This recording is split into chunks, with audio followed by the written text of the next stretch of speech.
Late Friday night, no press conference, no announcement, the United States Supreme Court issued an emergency order that could directly affect the outcome of a presidential election in Pennsylvania. The Republican National Committee asked the Supreme Court to stop Pennsylvania from counting a specific category of ballots. They argued a state Supreme Court had violated the United States Constitution by rewriting election rules in the middle of an ongoing election, weeks after voting had already begun. The Supreme Court denied that request, but here's what mainstream media is not telling you. 3 justices, Alito, Thomas, and Gorsuch, wrote separately. And Justice Alito's statement suggests he may agree that Pennsylvania's courts overstepped their constitutional authority. He just couldn't grant relief based on the narrow way this specific case was structured. That distinction matters enormously for what comes next. I'm Sarah from Firearms Law Advisor, 5 years in the firearms and constitutional law space. And what just happened in Genser versus Butler County is not the end of this legal battle. It may be just the beginning. Before we go further, Firearms Law Advisor exists for one reason: to give you clear, accurate, legally precise breakdowns of major constitutional cases without the spin and without the political theater. Hit that subscribe button right now and turn on every single notification. Election law cases are moving at extraordinary speed right now. When new emergency orders drop, you need to know within minutes. Drop your state in the comments immediately. Are you watching from Pennsylvania or another key swing state? I personally respond to every single comment. Let me walk you through exactly what Genser versus Butler County involves, because the legal question at its core is genuinely significant. In Pennsylvania, voters using mail-in ballots must seal their ballot in a secrecy envelope. That envelope goes inside a second declaration envelope that must be signed and dated. If a ballot sorting machine finds that the ballot is missing the secrecy envelope or wasn't signed and dated properly, the ballot is flagged as invalid. The voter is notified and can cast a new provisional ballot at a polling place on Election Day. The legal question that reached the Pennsylvania Supreme Court was simple but explosive. If a mail-in ballot is received on time but is invalid because of those technical errors, must the provisional ballot that voter cast on Election Day be counted? The Pennsylvania Supreme Court said yes, 4-3. If the mail-in ballot can't be counted for technical reasons, the provisional ballot must be. The RNC and Pennsylvania Republicans immediately challenged that ruling. Their argument: the Pennsylvania legislature specifically wrote language saying certain ballots shall not be counted. A state court cannot override what a legislature explicitly wrote. What state are you watching from? And do you think state courts should be able to create ballot curing processes that state legislatures specifically chose not to create?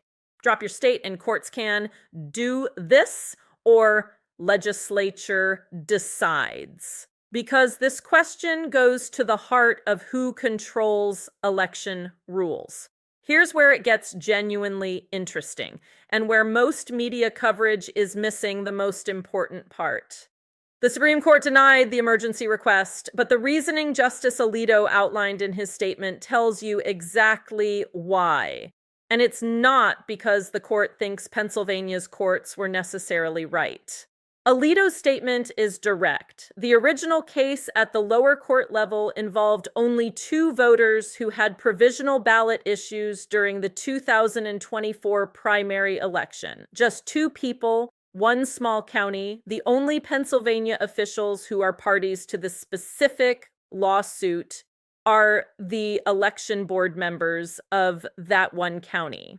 Because of that narrow structure, any order the Supreme Court could issue would only bind those specific officials in that specific county. It cannot create a binding obligation on any other Pennsylvania election board or county official across the entire state. Alito explicitly states, even if he agreed with the constitutional argument being made, he could not prevent the consequences the applicants feared. The relief requested was simply too broad for the narrow parties included in this specific case.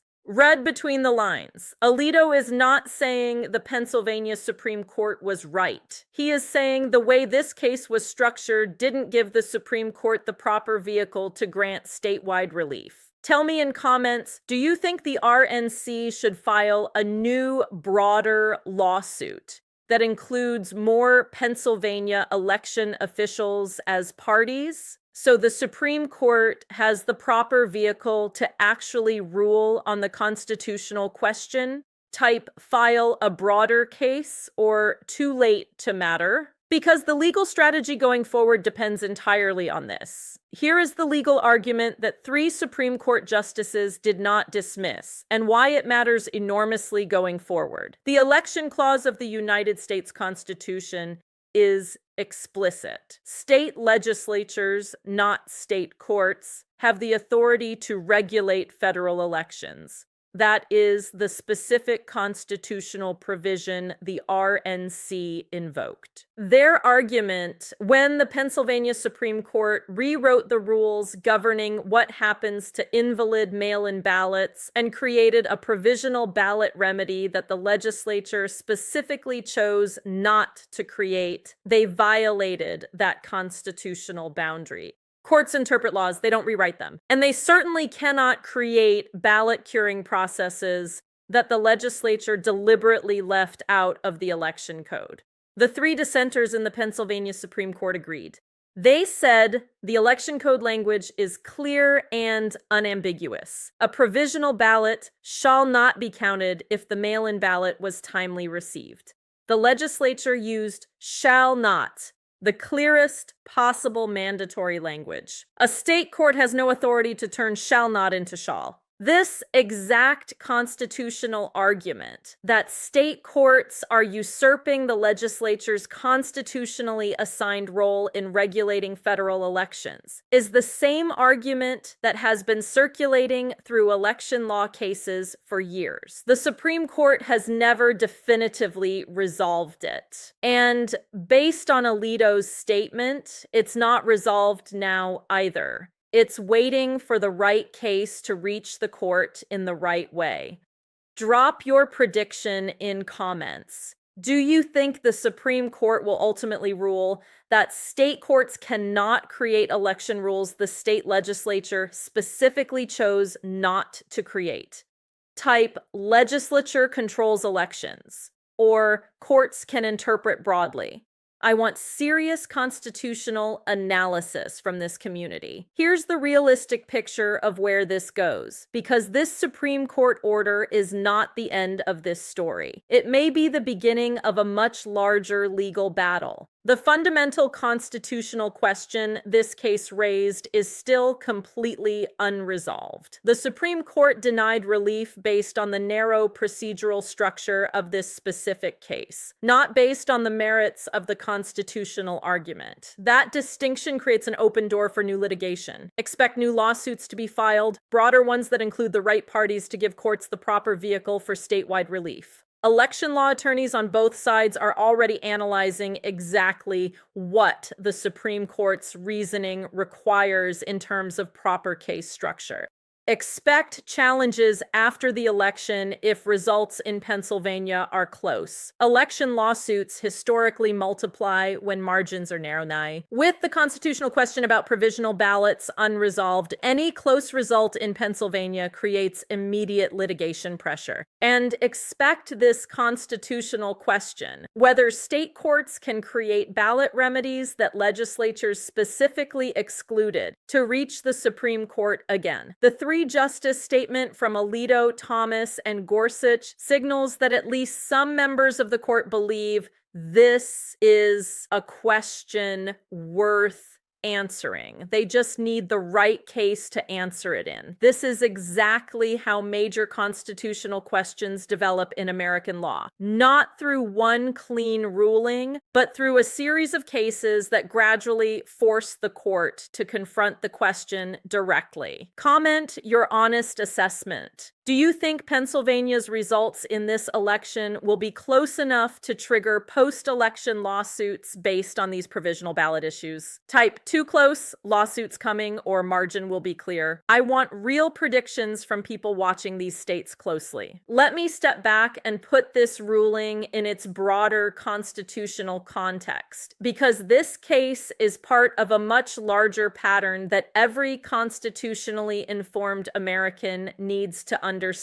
The Elections Clause question, who actually controls the rules governing federal elections caucuses, is one of the most actively contested constitutional questions in American law right now. The Supreme Court has been working toward a clearer answer through multiple cases over multiple election cycles. The principle at stake is fundamental. If state courts can override clear legislative language by reinterpreting election rules, then the constitutional assignment of election authority to state legislatures becomes meaningless. Courts effectively become the final authors of election rules rather than legislatures. That is not a partisan question. It is a structural constitutional question about separation of powers, specifically about which branch of state government the United States Constitution assigns authority over federal elections. The answer the Constitution gives is clear: legislatures, not courts, not governors, not election boards operating under court-created rules that legislatures never wrote. Whether the Supreme Court will enforce that constitutional assignment with the clarity that the text requires. That is the question this case raised, but could not yet answer. And based on Alito's statement, it is a question that will be back before the court. Tell me in comments, which constitutional issue do you think the Supreme Court most urgently needs to resolve? Election Clause authority, Second Amendment sensitive places, or NFA suppressor regulations? Drop your priority and why. Because I want to understand what this community sees as the most pressing constitutional question of 2026. Here's the bottom line. Late Friday night, the Supreme Court denied the RNC's emergency request to block Pennsylvania from counting provisional ballots cast by voters whose mail-in ballots were invalid. The denial was not based on the merits of the constitutional argument. It was based on the narrow structure of a case involving just two voters in one county. Sure, that didn't give the court the proper vehicle for statewide relief. Justice Alito's statement, joined by Thomas and Gorsuch, explicitly leaves open the constitutional question of whether state courts can override clear legislative language to create ballot remedies the legislature specifically excluded. That question is unresolved. It is coming back before the court. And the legal battles in Pennsylvania are far from over. Here's what you do right now. First, subscribe to Firearms Law Advisor and hit that notification bell immediately. Post-election lawsuits are coming. New election law cases are being filed right now. When emergency orders drop, I cover them the second they happen. Second, smash that like button and share this with every constitutionally minded American. You know, most people have no idea what the actual legal question in this case was, or why Alito's dissenting statement matters so much. Third, answer every question I asked. What state are you in? Should courts create ballot remedies legislatures excluded? Will there be post-election lawsuits? What constitutional question is most urgent? Drop everything in comments. I personally read and respond to every single one. Any questions about election law, the Elections Clause, how this case connects to broader constitutional questions, ask me anything below. 5 years in constitutional law and firearms rights. Real answers only. The Supreme Court denied the emergency request. The constitutional question remains wide open. Watch Pennsylvania closely. Stay informed, stay engaged. know your rights. I'm Sarah from Firearms Law Advisor. See you in the next one when the next emergency order drops.